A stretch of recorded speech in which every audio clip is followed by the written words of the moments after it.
Hi, my name is Hector Acuna. I'm an artist living in Southeast Wisconsin, and this video is part 10 of my playlist 30 by 30 by 30 exhibition egg tempera paintings. And in this video, we are looking at paintings number 26 through 30. So this is the final 5 paintings in the series. And we're going to start things off with painting number 26, which is a portrait style vertical orientation painting. So again, this is an egg tempera painting made with handmade traditional egg tempera. We can see my studio mate here, Lenny, hanging out with me while I work on this painting. And with this painting, I was really interested in pushing areas of the human anatomy and focusing in on one part of the sort of facial feature. So I'm taking this invented look at an ear. I'm playing with the shape and the texture of long hair in this painting. I'm using that kind of as a visual element to pull the eye around the composition. But I also just like the kind of odd and eerie quality that this painting had. This is made purely from imagination. You can see my early drawing process at the start of this video. I really started to employ my Moleskine sketchbook as a tool for generating images and compositions for the paintings, especially in the back half of the project. So going into painting number 27, again, I started to play with flipping the orientation and bouncing between vertical and horizontal painting. So I wanted to really think about scale and play with the sense of size, proportion, in proportion to the landscape and the space of the painting in this one. So we're looking at the repetitive image of human fingers sort of crawling up over this kind of sloping invented landscape image. And if you're familiar with some of the past paintings in this project, you've been seeing sort of this kind of like sliced motif of either the box or of the landscape or of the figure.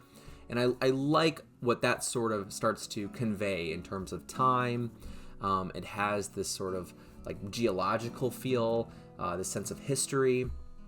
But overall, I was really happy with how that painting turned out. Going into painting number 28, I continued thinking about fingers as a visual sort of motif. I like the character, the sense of intimacy that the human hands can offer, also the expressive qualities of them. And in this one, I liked that there's these, there's 2 fingers coming around the corner of a box, and then there's a single finger coming around the other side of the box. And they're placed in a way that it's very difficult for them to have contact. And I like the tension that happens between both areas of the planes of the box. There's this sort of sense of longing when I look at this painting, or maybe there's a sense of danger, there's a sense of unfamiliarity. But overall, I'm really happy with the way that these paintings were turning out this final week of the month of January in 2024. You can see some of the other ideas I was playing around with in my sketchbook. Most of these did not turn into reference material for this project, but you never know. Sometimes these will spark different ideas in studio work down the road. This is what we're looking at for the reference in painting number 29. So we're almost at the end of the project. By this point, I knew I really wanted to focus on aspects of the human body. I really liked taking bits and pieces or fragments of the portrait and placing them on different planes. And there's something really psychologically interesting to me about this sense of separation or this sense of combination of different things onto one form or one object. And when I look at this painting, it's interesting because I don't know if it's meant to portray a single person. I don't know if it's meant to portray 2 people, but I like that it has that opportunity or potential for identity to be kind of in a state of flux or to be questioned a little bit more. And now we're looking at the sketch for my last painting. This is painting number 30 in the series. It's a vertical painting, and this one was really emphasizing the formal morphing of the box into something else. So I wanted to take something very structurally dense and visually very heavy and push that into more of a playful, maybe even light feeling material. So to me, it almost feels like drapery or folded paper. My brother said it kind of reminded him of Fig Newtons, the little kind of candy cookie bars.